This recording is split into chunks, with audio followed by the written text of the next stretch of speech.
So, I consider myself somewhat of a political junkie, and because I don't want to make this commentary about free speech, which I've done already many videos on, I'm going to talk about something else instead. And if you follow politics the way that I do, you'll probably hear about corruption every now and then. You'll hear about people like Chris Christie and Bridgegate and all that sort of thing. But what you aren't going to hear about is what's happening in New York State. New York State right now is reaching a saturation point of corruption. This state is so flagrantly, transparently corrupt from the top to the bottom that it is unbelievable that this state is still running whatsoever. New York State is filled to the brim with corrupt politicians that are just waiting their turn to get indicted and go to jail. And our governor is doing everything in his power to prevent these investigations into the corruption from happening. He's doing everything that he can do to prevent these investigations from occurring because he is so transparently corrupt himself. He is so obviously not his father's son. He is a wholly corrupt, cynical piece of shit. And what's worse is that, what is his focus on right now? What is his focus? He could be focusing on anything right now. I mean, obviously, the right has their reasons for hating him, and I'm not going to get into it because I think it's just one more issue that, left and right can come together and say, yeah, this guy is a completely corrupt piece of shit, and I don't think he really cares remotely about what he's passing. It's just something to pass to bait people to think that he is anything but a reprehensible, vile, corrupt piece of shit. Of all the things that are happening in New York State right now, what is the thing that he wants to see happen in New York State? What is the thing, out of all the things that could happen, what is it he is focusing on? What he wants to see passed is affirmative consent in New York State. That is what he is calling on now. And who's asking him to do this? Who's cheerleading this? Well, it's the great San Francisco liberal Nancy Pelosi, a completely wholly corrupt, vile piece of shit herself. She's come all the way from San Francisco to tell us New Yorkers to stop raping poor women on campus.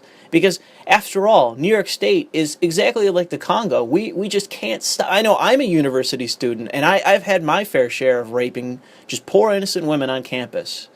I mean, I don't know how I'm going to make do for the rest of my life without raping many women on campus. All that I have. So affirmative consent, if you're not aware, is currently a California law.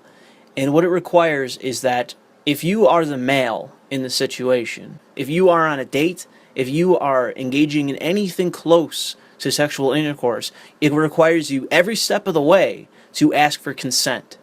Verbal consent. It rejects the idea of nonverbal consent. It rejects the idea of the autonomy of the woman in this situation. Obviously, it's up to the guy because the woman's fucking brain dead.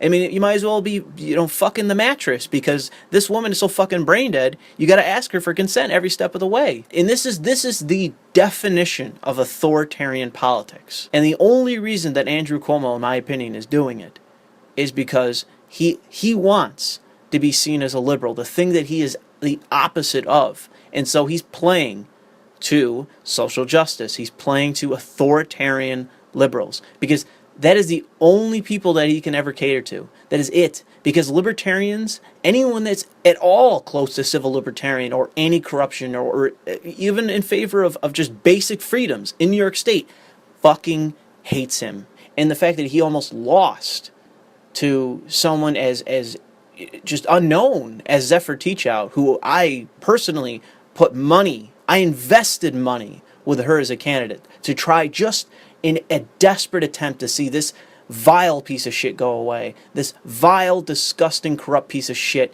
get thrown out of office so that we can actually have some credibility, some legitimacy to our government again. She almost beat him in the primary with no money to her name, and he spent millions opposing her. And in the general election, he barely won. It was supposed to be a total blowout, and it came closer than, from what I've seen, most people called it. The ACLU, which I'm a financial contributor to, I am not just a member of the ACLU, I financially support it. They also are just going social justice is shit. They barely said a word on the issue of free speech when it comes to this issue. I mean, of all the crazy shit that I've seen from Glenn Greenwald, of all the shit that is driving me absolutely crazy from all of these wild and just completely un-American dickheads that don't give a flying fuck about our principles as a country. The ACLU, of all places, is just doing everything in their power to just say, yeah, we're on board, baby. Authoritarian left-wing politics, we're on board.